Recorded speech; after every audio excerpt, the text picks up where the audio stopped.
Lipschitz, the host of Script to Screen, brought to you by Frugal Film Projects, where frugality inspires creativity. You know, the thing about filmmaking is when they make their first film and they have no money, they make a great film.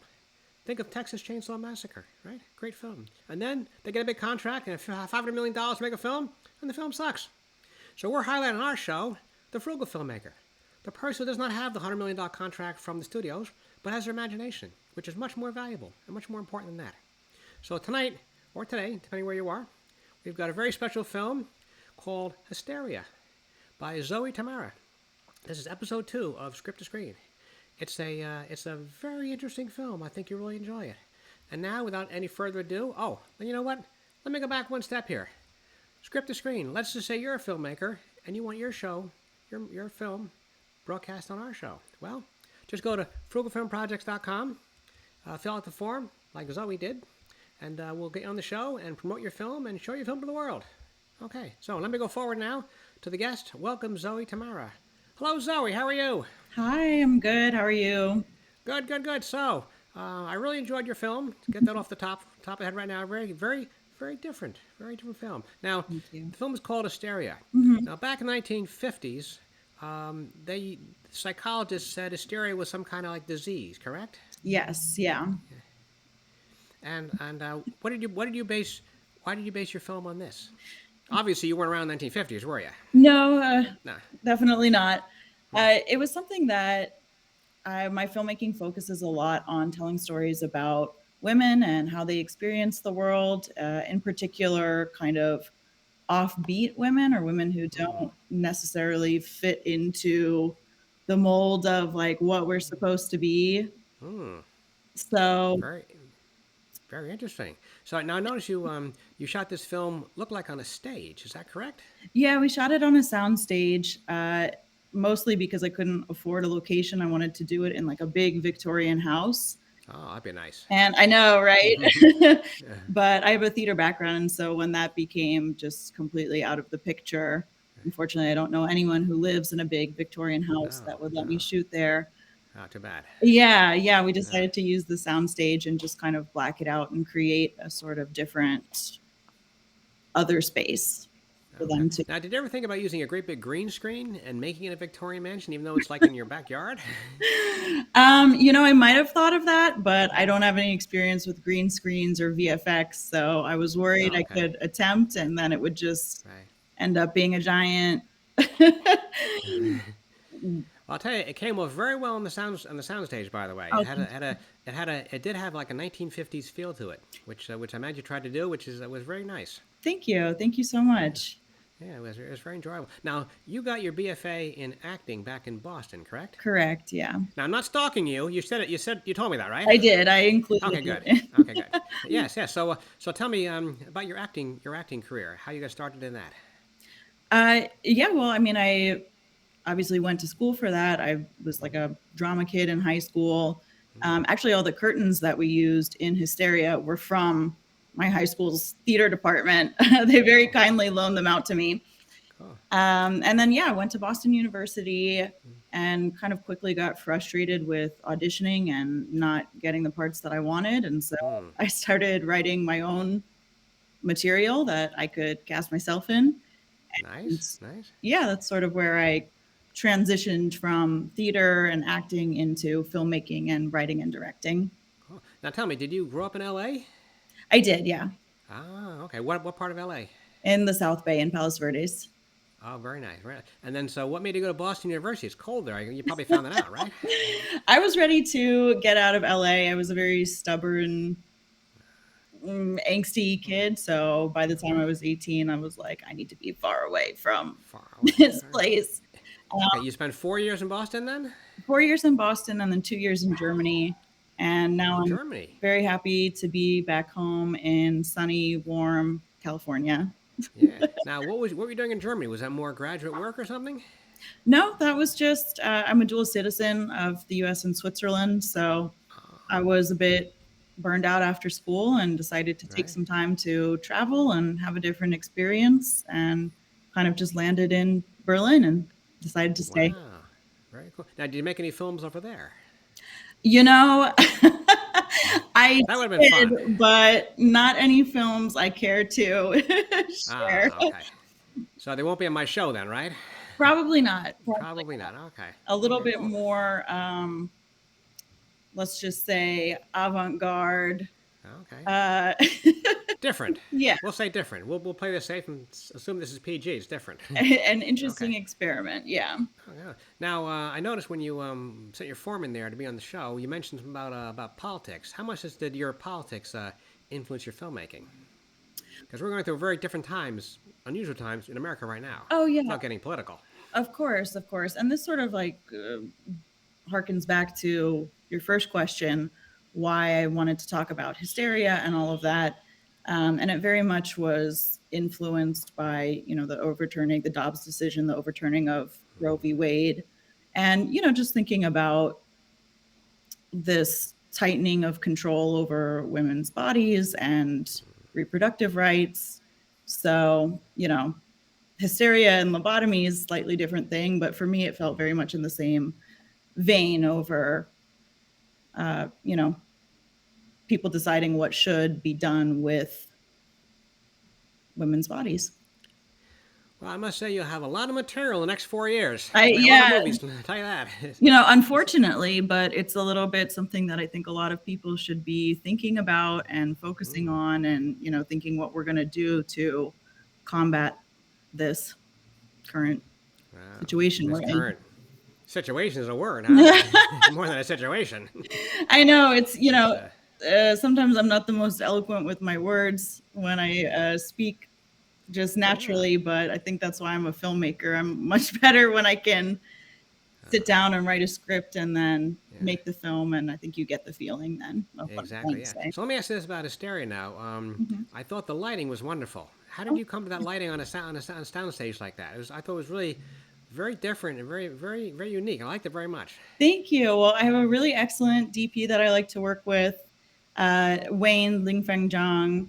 He is another colleague of mine at the Art Center College of Design, and I will give full credit to him for the lighting. He did a really wonderful job, and He really did give credit where credit's due. I say. yeah, yeah.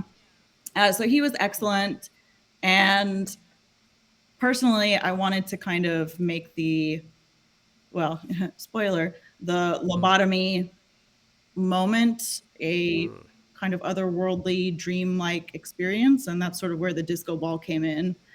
I was pretty dead set Oh, on, I want it to feel kind of like a wacky moment, and everybody's sure. energy is charged up and it should be kind of racy and fun. So that's where that came in. I And bought a giant disco ball from Amazon oh, and very cool. returned it. But Nice, nice. It's okay. It's been done before. yeah, I'm not the first one. But yeah. No, no. Now tell me, as this is the Frugal Film projects here, Mhm. what did the film cost to make?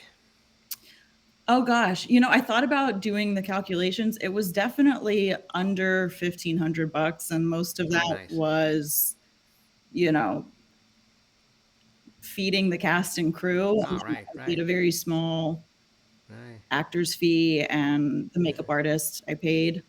Yeah. Everybody else was fellow students and friends who just were down to help out, and I'm so grateful for everyone that wanted to work with me and help bring this to life. Well, that's the cool thing about a frugal film. Yeah. It's frugal. People pitch in. They give a hand. They do what they can, and then you helping them on their film, and then frugal films get made. In fact, we've started a frugal film projects San Diego chapter. We've got about 6 7 people interested together, Oh, and we're going to get together and maybe write some screenplays, and basically one hand washes the other hand washes the face, or something like that. I think Rolf Cramden once said. yeah. That's the way frugal films work. Very cool. Exactly. So we're going to go to your film right now. Now, unfortunately, you're in the green room. You can't see it, but you've probably seen it before, so that's probably okay. You probably can't even hear it from there. That's okay. It's about 6 minutes long, correct? Exactly. Okay, perfect. So I'm gonna run the film now for our audience, and I'm gonna get some popcorn here because you can't move without popcorn. And then when the film's over, I'll come back to you and we'll discuss more about it. Amazing. So Enjoy. very good. So without further ado, let's go to the film Hysteria by Zoe Tamara, and here we go.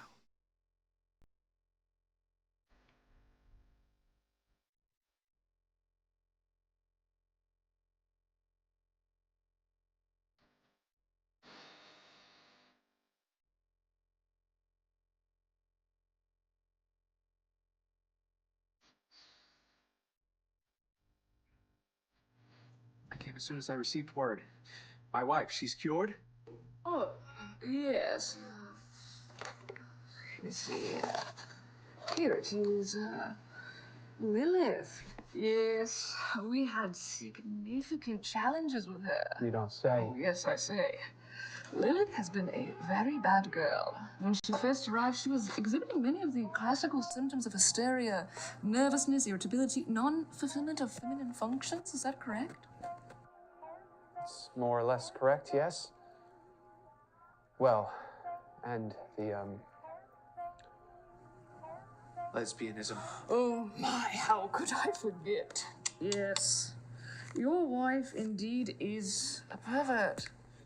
When we were first married, she was a dutiful wife.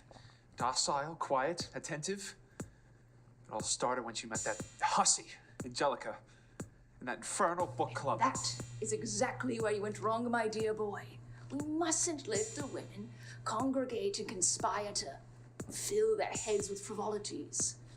Freedom of the mind, it corrupts the fragile essence of femininity. Exactly. Yes, very well. The good news is your wife is cured. Really? I think a toast is in order. Whiskey, bourbon? I'll take an old-fashioned. Of course, of course.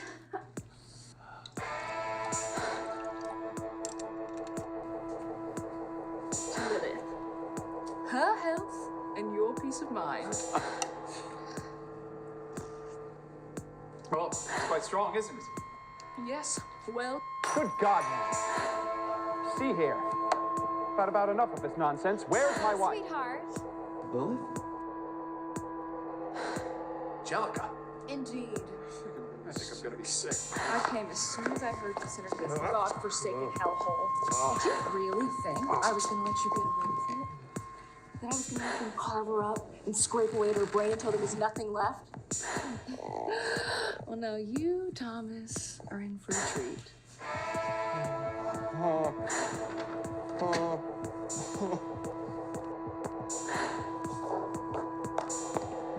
How much longer? Any minute now.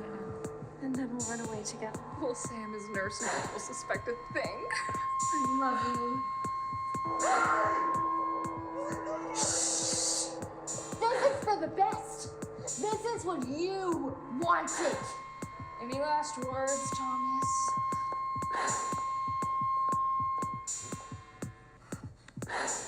Lilith, please, my love. Let's go home, please.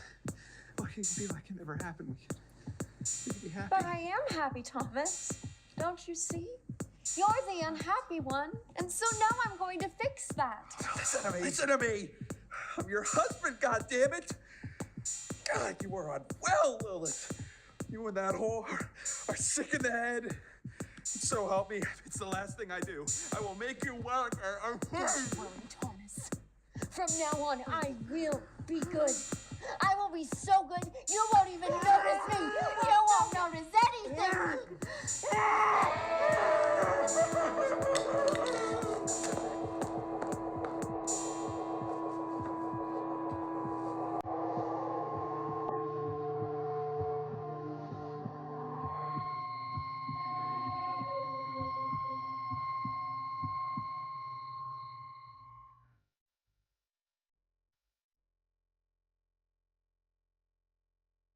Okay, as soon as I received word. My wife, she's cured?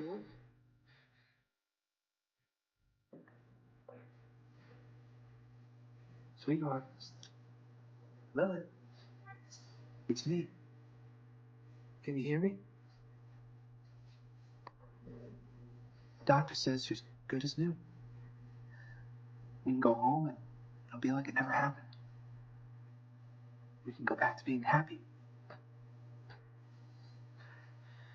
so happy. Just like this. I'm so happy.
Okay, we're back. Wow. That was a little bit chilling, if you ask me.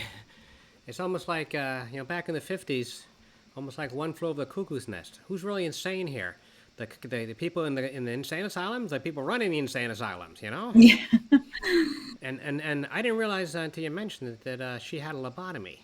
So can you tell us what a lobotomy actually is for our viewers who don't know? Yeah, so it was a procedure that was meant to essentially take out a little piece of your brain to treat a variety of symptoms. But at least in this context, it was to deal with hysteria and kind of make someone have a more docile affect. Mm. Almost like drugging him into submission. Exactly, yeah, a Yeah, more primitive way of doing that. That I think some right. people argue that we do that chemically now, but that's a Better life through chemicals is what I say. Don't solve the problem, drug them up. yeah. I mean, And this, something to think about. yeah, yes, they do. Yeah, yeah. So this movie is very thought provoking. What kind of reaction have you had from people who've seen it? Oh wow, definitely mixed reactions. I always appreciate uh, when people have strong feelings about it in terms of the content matter, and then everything else. I think the style people either vibe with it or not, but that's Mm-hmm. for me. I think most importantly, I'm just happy if people watch it and feel something, and feel the call to action that it's speaking to, and yeah, That's one of the glories of being a filmmaker, or a writer, or an artist. You want people to be moved. You want people to have an opinion, to be stirred, and in a big way by whatever kind of art you're creating, and that's fun. So, any projects in the hopper right now you're working on? You want to give us a little clue to? yeah, of course. I'm working on a kind of mini documentary that has to do with California history. So that's something I'm excited for. I've never done a doc before. So yeah, we'll see. Hoping to film that in the coming weeks. And then I'll be Wow. doing one more short film that hopefully will be done before the spring. Okay. Now, are these part of your master's degree? Yes, yeah. Okay. Okay. And what is the degree going to be in now? It's an MFA in film. It's sort of like a Okay. general MFA, but my kind of Right. niche is writing, producing, and directing. Oh, cool. So, in other words, if you become famous, my show becomes famous. You'd be my first interview ever. All of a sudden, the whole world knows about Alexander Lipschitz because Yeah, he had Zoe. You'd probably just be known by one name by that point, Zoe. that'd be It's like great. Prince, Zoe. Just go see the film by Zoe, and everyone knows exactly what I'm talking about. Because I saw her on script to screen years ago. Yeah, that'd be wild. That'll be cool. You just never know. So, any final words for our audience?